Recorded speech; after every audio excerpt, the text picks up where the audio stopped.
Bienvenue à tous, je suis ravie de vous accueillir sur mon podcast. Je m'appelle Audrey Martinez, je suis créatrice de contenu et auteure de romans. Rêve d'auteur est un podcast qui est publié chaque semaine, dans lequel je livre mon expérience et mes réflexions, sans tabou et sans langue de bois. Mon but étant d'aider les auteurs à réaliser leurs rêves d'écriture, aller au bout de leurs projets et à vivre du métier d'écrivain. Vous pourrez retrouver de nombreux conseils d'écriture, d'auto-édition ou encore de promotion sur ma chaîne YouTube, sur le site rêvedauteur.fr ou encore sur mes réseaux sociaux et notamment Instagram. N'hésitez pas à vous abonner au podcast, à laisser un petit avis 5 étoiles pour me permettre de faire connaître mon contenu et d'aider un maximum d'auteurs. C'est parti pour l'épisode, bonne écoute! Bonjour à tous, on se retrouve cette semaine pour parler d'un livre que j'ai lu, en l'occurrence un guide pratique d'écriture, qui s'appelle « Comment écrire une romance ?» de Florian Denison, je pense que ça se prononce comme ça mais je ne suis pas certaine. Donc c'est un livre indépendant qui explique, comme vous l'avez compris, comment écrire une romance, en fournissant une structure en 4 actes, une structure assez précise, pour guider les auteurs qui débutent peut-être en romance ou qui ont envie d'avoir une méthode un petit peu plus structurée pour écrire des romances. Donc c'est un livre qui fait dans les 170 pages, qui coûte 19€, donc en format broché. Ce qui m'a dérangé personnellement, c'est la mise en page, que j'ai trouvée très approximative, alors je pense que c'était volontaire, mais bon, personnellement j'ai pas trop apprécié. D'une part, le texte n'est pas justifié, ce qui fait pas très professionnel, à la lecture c'est pas très agréable. D'autre part, sur la gauche de chaque page, il y a une grosse marge de 6 cm, ce qui est étrange, et ça prend beaucoup de place, ce qui fait que le livre fait 170 pages, mais je pense qu'on aurait pu gagner peut-être la moitié des pages et avoir peut-être un livre un petit peu moins cher par rapport au contenu. D'autre part, il y a une préface de Maddie Day, donc Maddie Day qui est une auteure hybride de romances contemporaines, et il faut aussi savoir que tout au long du livre, il y a des exemples que je ne vais pas reprendre comme d'habitude parce que vous le savez sinon ce sera un petit peu trop long, mais à chaque fois qu'on explique une partie, l'auteur utilise 4 œuvres, toujours les mêmes œuvres, pour montrer quelle est la scène ou quelles sont les scènes qui correspondent à la structure en 4 actes. Les 4 œuvres sont Love Game d'Emma Chase, Loving Hank de Maddie Day, Orgueil et préjugés de Jane Austen et Pretty Woman, donc le film Pretty Woman. Dans l'introduction, l'auteur explique que ce livre propose une méthode structurée pour écrire une romance, ça je vous l'ai déjà dit, que c'est une boîte à outils à suivre à la lettre ou dans laquelle piocher, en fonction de son expérience. Il explique aussi que la romance est un genre très balisé, avec des tropes établis, et qu'une fois que le terrain de jeu est délimité, l'auteur peut s'amuser. Donc c'est-à-dire qu'on a la structure, on suit la structure, mais à l'intérieur de cette structure, on est totalement libre de ses choix. La méthode permet de découper en actes, en phases et en scènes, et il dit que le découpage en parties de plus en plus petites est essentiel face au travail colossal qu'est l'écriture d'un roman. Ce découpage s'appuie sur la structure en 3 actes, celle qu'on connaît, la structure classique, à laquelle on ajoute un 4e acte. Donc l'acte 1 est découpé en 4 phases, l'acte 2 en 5 phases, l'acte 3 en 5 phases aussi, et l'acte 4 en 4 phases, que je vais reprendre évidemment tout à l'heure. Selon l'auteur, au commencement, il y a la scène. Donc la scène, c'est un petit bout d'action entre 2 personnages, et c'est une action qui va nous donner envie de passer à un format plus large, c'est-à-dire celui du roman. Donc parfois on peut avoir là en tête la scène de fin, parfois celle d'introduction, ou encore une scène qui se trouve au milieu du roman, ça dépend vraiment. Parfois on n'a pas de scène, et à l'inverse, on a nos personnages. Donc l'idée c'est de se concentrer sur le genre de romance qu'on veut écrire, de penser à un ou plusieurs personnages, d'écrire une courte phrase à ce sujet, et ensuite de laisser notre esprit vagabonder. Donc avant de s'attaquer au squelette de l'histoire, il faut laisser libre cours à notre imagination, et noter les scènes comme elles viennent. Il y a également la thématique, chacune des scènes du récit doit faire référence à cette thématique, de même que les actions et les décisions des personnages. Pour une romance, la thématique est très simple, selon l'auteur c'est « l'amour résout tous les problèmes ». Le but ultime d'une romance est de rapprocher 2 êtres qui n'étaient pas complets avant de se rencontrer, et cette union est la solution à leurs problèmes existentiels. Leur vie n'était pas aussi heureuse qu'elle pourrait l'être. Donc avant de passer à la structure en 4 actes, on va voir un petit bout sur les personnages, sur les intrigues, sur le plan, sur les sous-genres de la romance, et ensuite on passera à la structure. D'abord les personnages. Donc les personnages sont le cœur d'un récit. Le but d'une romance est de rapprocher 2 âmes sœurs qui souffrent d'un vide dans leur vie, quelque chose qui manque, et ce n'est qu'au contact de leur âme sœur que les personnages vont se sentir complets.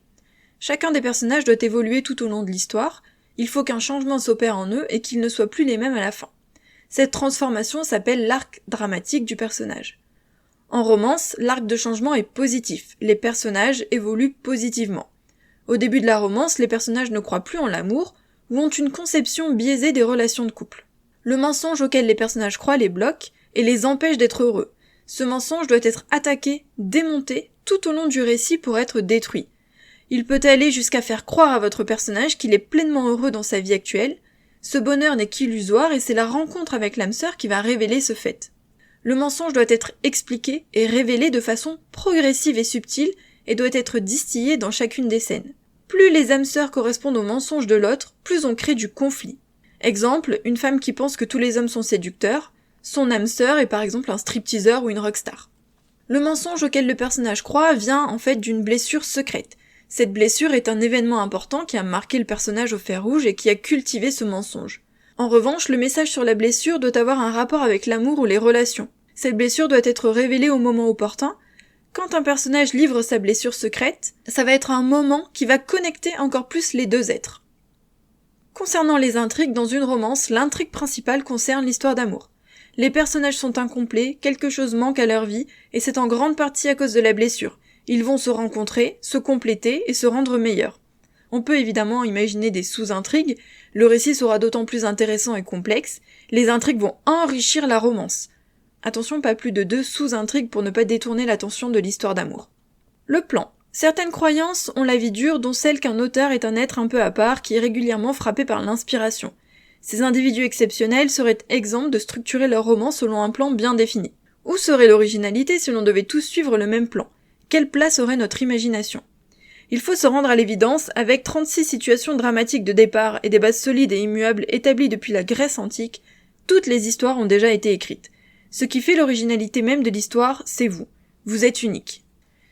Il faut aussi savoir que les personnes qui lisent des romans sont habituées à certains codes, à certaines structures dans le récit. Ces personnes veulent une sorte de sérénité, une zone de confort. Donc ça ne les choque pas d'avoir la même structure, au contraire ça les rassure. Les sous-genres. Un sous-genre ou une catégorie rassemble les romances du même style pour que le lecteur s'y retrouve. Les lecteurs de ces sous-genres vont donc avoir des attentes. Il faut se conformer au code et y inclure des éléments essentiels, c'est-à-dire qu'on a le grand genre de la romance, et à l'intérieur du genre de la romance, on a des sous-genres. Donc l'auteur en cite quelques-uns, mais la liste n'est pas exhaustive. La new romance. C'est un genre qui marche bien, il représente 13% du marché des ventes de livres. Ce genre comporte de l'érotisme avec des scènes explicites, sans tomber dans la romance érotique ou la littérature pornographique. La romance historique, elle se déroule dans une période identifiable de l'histoire, elle nécessite un gros travail de recherche. La romance policière, c'est une romance doublée d'une intrigue policière, l'enquête n'est qu'une sous-intrigue, sinon ce sera un roman policier. La romance fantastique, sous-genre qui combine histoire d'amour et littérature de l'imaginaire. On a la romance science-fiction, avec des éléments surnaturels qui font partie du domaine de la science-fiction, la romance paranormale, avec un monde actuel mais des phénomènes surnaturels, la beat-lit, romance avec vampires ou avec des loups-garous. Ensuite on a la romance new adulte, ce sont des protagonistes qui sont à peine majeurs. La dark romance, romance sombre avec des jeunes adultes aux histoires d'amour torturées, relations souvent interdites ou bousculant les codes moraux, et qui sont souvent violentes psychologiquement. La romance sérielle, c'est une romance plus courte, allant à l'essentiel, sans sous-intrigue et personnages secondaires. La romance érotique, ce sont des scènes explicites avec du langage cru, à presque tous les chapitres. Et enfin, 2 genres qui sont peut-être plus développés aux États-Unis et pas vraiment chez nous.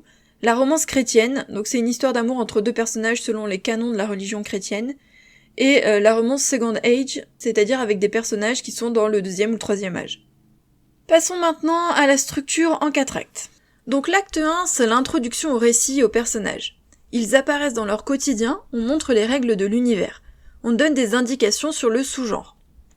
Dans cet acte 1, on a donc 4 phases, l'installation, la rencontre, le refus et le cadenas. L'installation, on installe et on présente le personnage principal et son quotidien. On plante le décor. Pour découvrir le personnage principal, la toute première scène est une scène de caractérisation. C'est la première impression. N'hésitez pas à mettre le personnage dans une situation où il va faire une action positive qui va suggérer compassion et empathie.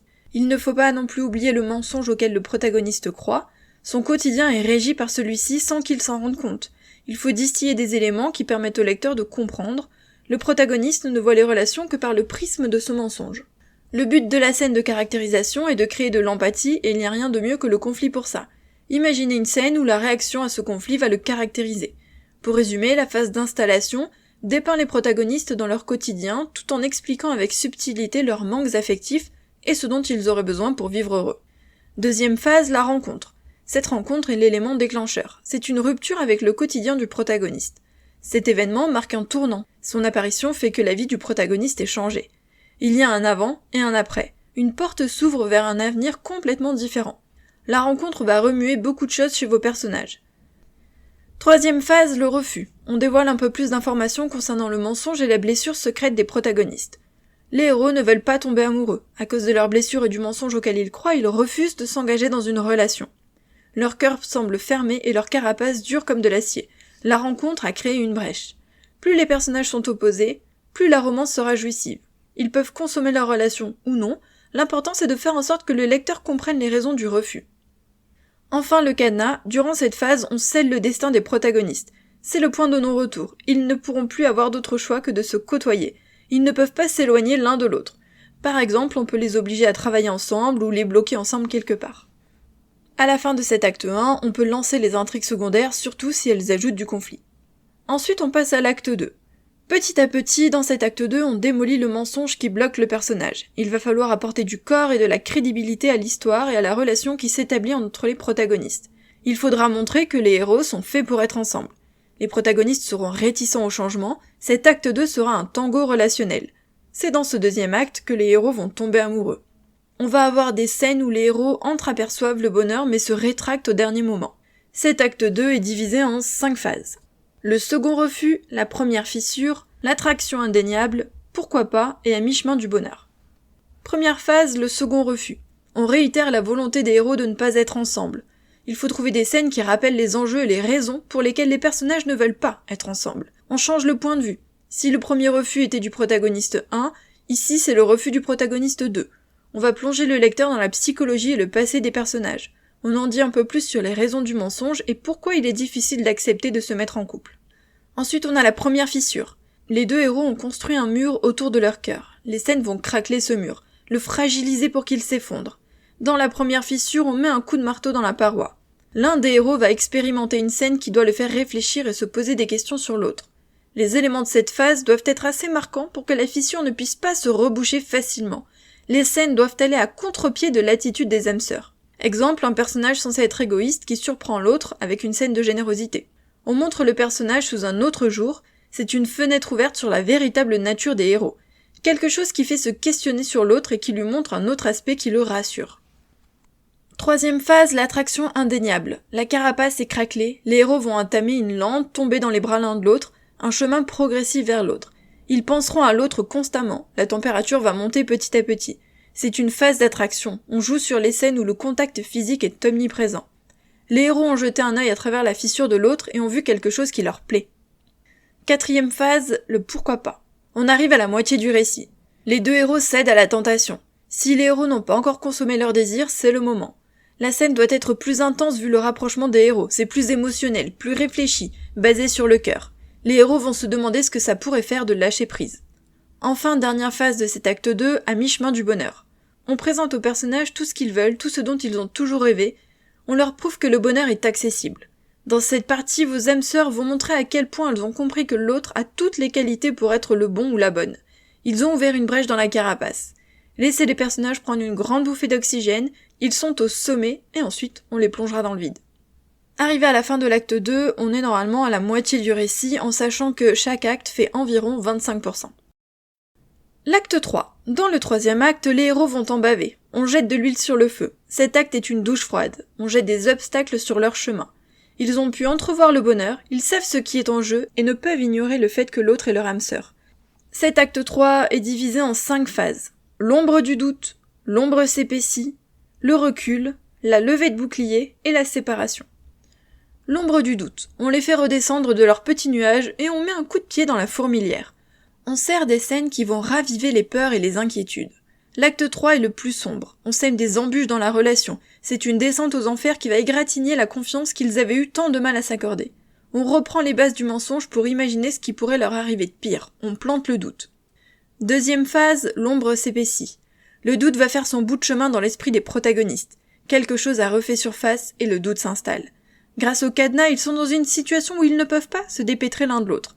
Ils commencent à faire quelques pas en arrière. Des scènes vont dans le sens du doute et empirent la situation. La phase du recul.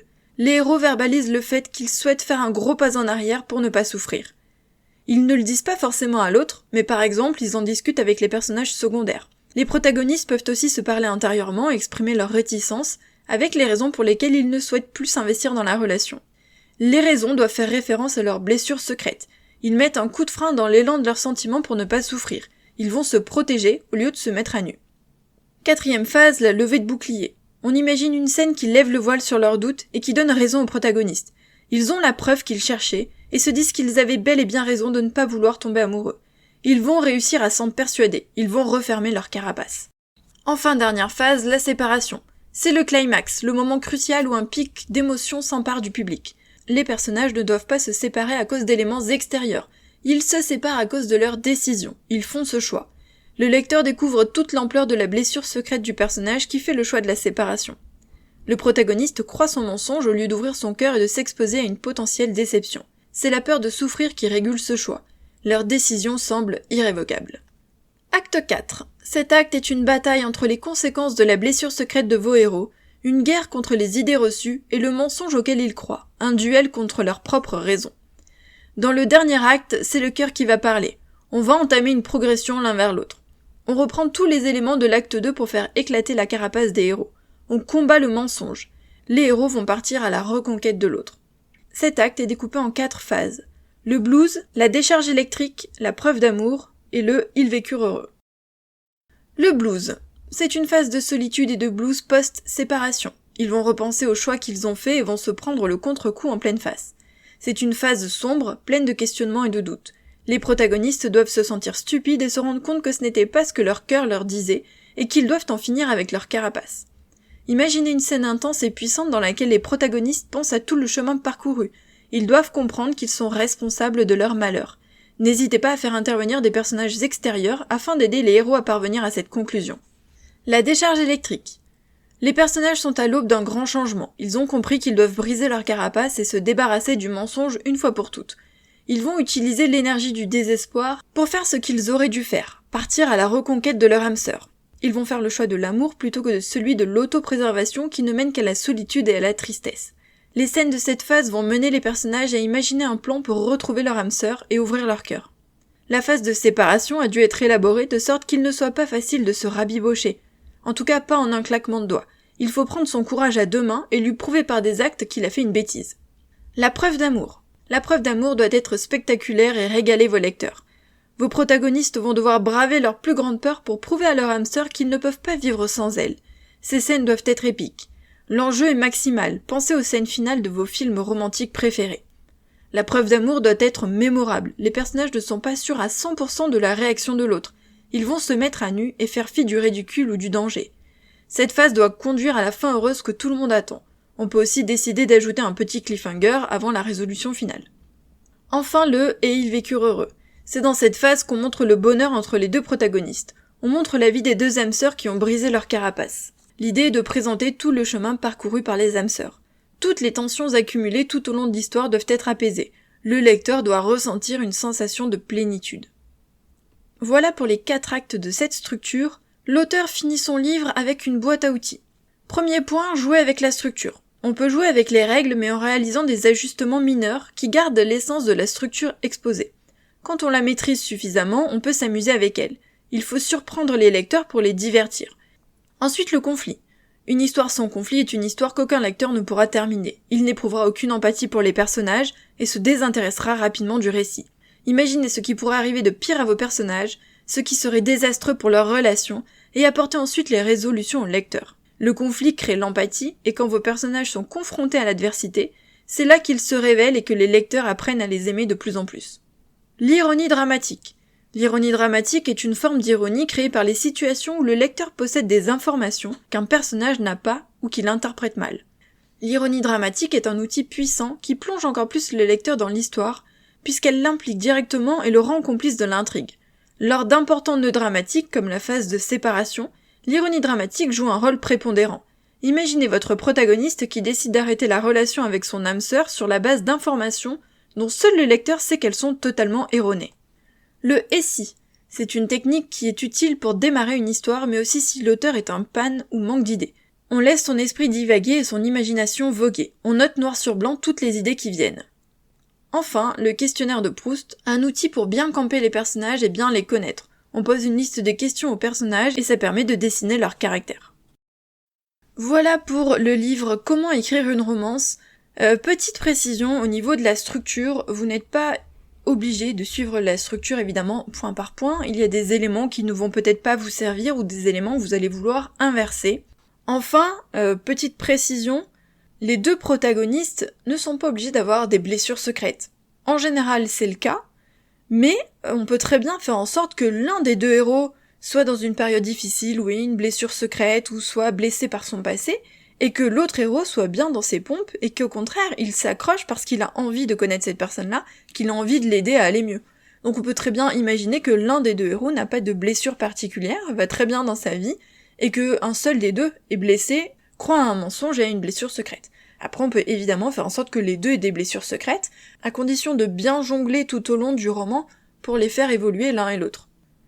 Je ne vais pas développer davantage la structure de la romance, en tout cas je pense que ça peut être une bonne aide, un bon point de départ pour les auteurs, notamment pour les auteurs débutants qui ne connaissent pas la structure de la romance ou qui ont besoin d'un cadre pour débuter.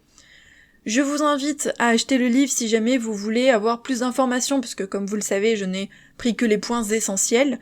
D'autre part, si vous avez envie d'avoir les exemples pour voir la structure des 4 œuvres que je vous ai citées en introduction, eh bien, achetez le livre, comme ça vous aurez à chaque fois un exemple pour chaque partie, ce qui vous éclairera peut-être davantage.